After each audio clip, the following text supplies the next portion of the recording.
Everyone, welcome to अड्डा 24/7। This is Aditi और आज के वीडियो में हम पढ़ने वाले हैं साइटोप्लाज्म के बारे में और सेल ऑर्गेनेल्स के बारे में। मैं आपको एक बेसिक इंट्रोडक्शन दूंगी। सो माय डियर स्टूडेंट्स, हम पढ़ रहे थे ग्रेड 9 बायोलॉजी का पहला चैप्टर जो था फंडामेंटल यूनिट ऑफ लाइफ। काफ़ी सारे टॉपिक्स हम कंप्लीट कर चुके हैं और आज का जो टॉपिक है वो पर्टिकुलरली डेडिकेटेड है साइटोप्लाज्म को और सेल ऑर्गेनेल्स के बेसिक इंट्रोडक्शन को। सो माय डियर स्टूडेंट्स, अगर हम साइटोप्लाज्म की बात करें तो आपको एक डायग्राम राइट में दिख रहा होगा। अब इस इमेज से आप क्या समझते हैं? देखिए, ये एक इमेज है आपकी एनिमल सेल की।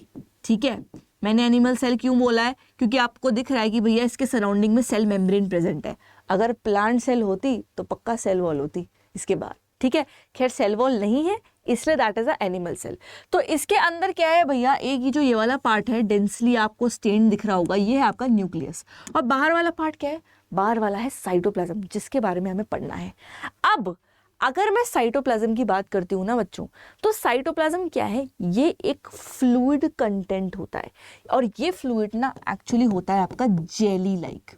ठीक है, सो ये एक जेली लाइक फ्लूइड कंटेंट होता है जिसको अपन बोलते हैं साइटोप्लाज्म। और ये जो जेली लाइक फ्लूइड कंटेंट है ये आपका सेल मेम्ब्रेन के अंदर और न्यूक्लियर मेम्ब्रेन के बाहर प्रेजेंट है। सेल मेम्ब्रेन, प्लाज्मा मेम्ब्रेन, कुछ भी बोल सकते हो, कंफ्यूज मत होना। ठीक है, so it is a jelly like fluid content that is present inside the cell membrane but outside the nuclear membrane. ठीक है, अब अगर मैं बात करती हूँ साइटोप्लाज्म की, तो साइटोप्लाज्म का एक बड़ा ही ज़बरदस्त रोल है कि ये ना जो सेल है आपकी उसको शेप प्रोवाइड करता है। ठीक है, विद दैट इसके अंदर इसका जो फ्लूइड कंटेंट होता है ना, उसके अंदर ना बहुत सारे सेल ऑर्गेनल्स पाए जाते हैं, जो आप आगे भी पढ़ोगे कि वो क्या होते हैं, उनके क्या फंक्शन होते हैं। खैर अभी के लिए आपको ये पता होना चाहिए कि सेल ऑर्गेनल्स कहाँ पाए जाते हैं। ये जो आपका साइटोप्लाज्म है ना, उसी के अंदर पाए जाते हैं। तीसरा क्या है, जो एक्चुअली ये एक्वस सब्सटेंस होता है ना साइटोप्लाज्म का। देखिए, अगर मैं साइटोप्लाज्म की बात करूँ तो वो अराउंड 80% वाटर का बना होता है।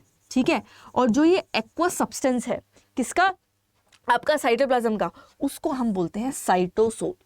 ठीक है, अब अगर मैं बात करती हूँ साइटोप्लाज्म के एक और इम्पॉर्टेंट फंक्शन की। ठीक है, सो इसका क्या इम्पॉर्टेंट फंक्शन है?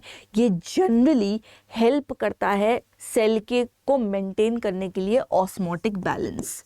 ठीक है, सेल बर्स्ट ना हो, आपको मैं ऑस्मोसिस ऑलरेडी पढ़ा चुकी हूँ। ठीक है, तो सेल के अंदर ऑस्मोटिक बैलेंस बना रहे।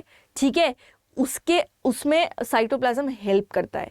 कैसे हेल्प करता है भैया? इसके अंदर मैंने आपको बताया पानी भी होता है, कई सारे आयंस भी होते हैं। सो ये आयंस क्या करते हैं ना, ये एक ऑस्मोटिक बैलेंस बनवाते हैं सेल के अंदर।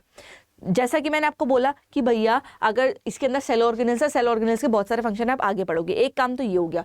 दूसरा है कि भैया सेल को शेप प्रोवाइड कर रहा है। तीसरा ये काम है भैया सेल के अंदर ऑस्मोटिक बैलेंस को मेंटेन करता है, क्योंकि इसके जो कंटेंट होते हैं उनके अंदर पानी भी होता है, उनके अंदर आयंस भी होते हैं। सो बेसिकली जो आयन है वो हेल्प करते हैं सेल के अंदर ऑस्मोटिक बैलेंस को मेंटेन करने के लिए। ठीक है, सेल बर्स्ट ना हो जाए, ठीक है, श्रिंक ना हो जाए, तो वो चीज़ बैलेंस रहे, उसको मेंटेन करने में हेल्प करती है। विद दैट अगर मैं बात करूँ सेल के बेसिकली एक सेल के अंदर, तो साइटोप्लाज्म अगर मैं बात करती हूँ ना, तो ये एक मीडियम की तरह भी बिहेव करता है।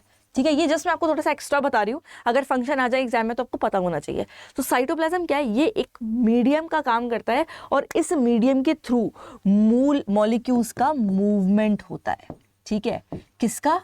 मॉलिक्यूल्स का मूवमेंट होता है। और किसके बीच में होता है? सेल ऑर्गेनल्स के बीच में होता है। ठीक है, कंफ्यूज नहीं होना, आप बस इतना ध्यान रखो, साइटोप्लाज्म के अंदर आपके सेल ऑर्गेनल्स होते हैं और काफ़ी सारे मॉलिक्यूल्स का मूवमेंट होता है, आपको पता है। ठीक है, अब जो ये आदान प्रदान मूवमेंट सेल ऑर्गेनल्स के बीच में होता है, उसमें साइटोप्लाज्म हेल्प करता है। तो बेसिकली सेल को शेप प्रोवाइड कर रहा है। दूसरा है आपका ऑस्मोटिक बैलेंस मेंटेन कर रहा है। इसके अंदर सेल ऑर्गेनल्स होते हैं, मॉलिक्यूल के मूवमेंट में हेल्प करता है, that is actually between the organelles. तो ये है आपका साइटोप्लाज्म के बारे में थोड़ी सी कहानी। ठीक है, तो आप याद रखना कि एक सेल है, सेल के अंदर प्रेजेंट होता है साइटोप्लाज्म, जो कि एक जेली लाइक सब्सटेंस होता है।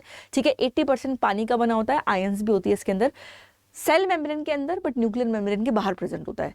इसके फंक्शंस मैं आपको ऑलरेडी बताई चुकी हूँ कि क्या क्या फंक्शन है, आपको पता होना चाहिए। उसी के कंटिन्यूएशन में जैसा मैंने आपको बताया कि साइटोप्लाज्म के अंदर आपका सेल ऑर्गेनल ऑर्गेनल्स होते हैं। ठीक है, अगर अब मैं सेल ऑर्गेनल्स की बात कर रही हूँ, ठीक है, अब हम थोड़ा सा बेसिक इंट्रोडक्शन पढ़ लेते हैं कि ये क्या होते हैं, कहाँ से आते हैं, ठीक है, किस किस तरीके के होते हैं। तो सेल ऑर्गेनेल्स क्या है भैया? ये कुछ मेम्ब्रेन बाउंड छोटे छोटे स्ट्रक्चर्स हैं जो कि सेल के साइटोप्लाज्म में प्रेजेंट होते हैं। मेम्ब्रेन बाउंड बोला है मतलब क्या?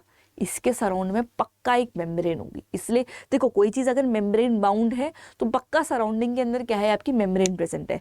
तो सेल ऑर्गेनेल है भैया छोटे छोटे मेम्ब्रेन बाउंड लिटिक स्ट्रक्चर्स हैं ये, जिनके अराउंड सराउंडिंग में मेम्ब्रेन प्रेजेंट होती है, साइटोप्लाज्म में फ्रीली मूव कर रहे होते हैं ये, ठीक है। अब अगर मैं बात करती हूँ कि भैया इनकी ज़रूरत क्या है, इनके बिना भी तो काम चल रहा था ना सेल का, ये सेल में क्यों प्रेजेंट है? सो माय डियर स्टूडेंट्स, पता है आप अगर किसी मल्टी सेलुलर ऑर्गेनिज्म के अंदर आप बात कर रहे हो, कितनी सारा कॉम्प्लेक्स सिस्टम हमारी बॉडी के अंदर प्रेजेंट है।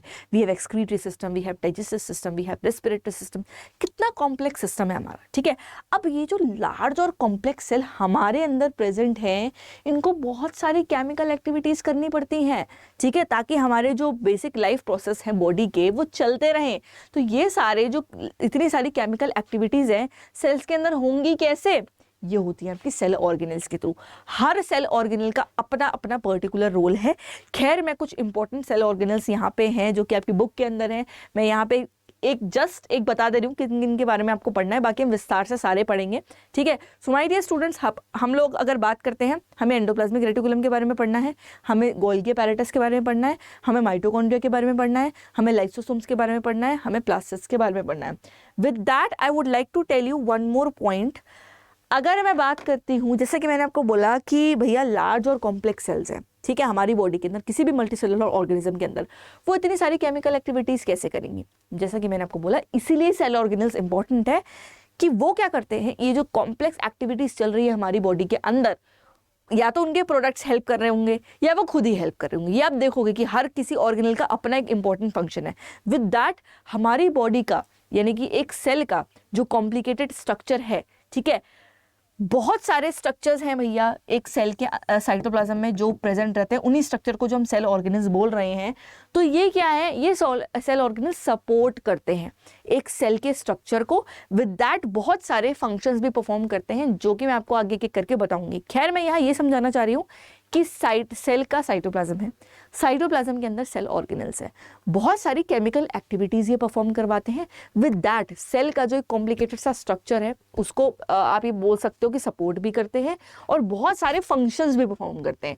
या तो वो खुद ही कुछ काम कर रहे होंगे, या तो पक्का कोई केमिकल रिएक्शन उनके अंदर हो रहा होगा, या पक्का कुछ ऐसे भी सेल ऑर्गेनल्स हैं जो कि कुछ प्रोडक्ट सिंथेसाइज करते हैं जो कि बहुत सारी चीज़ों के फॉर्मेशन में हेल्प करता है। वो मैं एक एक करके आपको समझाऊंगी। खैर this video was about a general introduction of cell organelle. With that मैंने आपको साइटोप्लाज्म भी कवर करवा दिया है, ठीक है।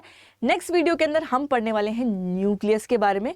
विद दैट फिर कंटिन्यूएशन में हम एक एक करके सारे सेल ऑर्गेनल्स के बारे में भी पढ़ेंगे।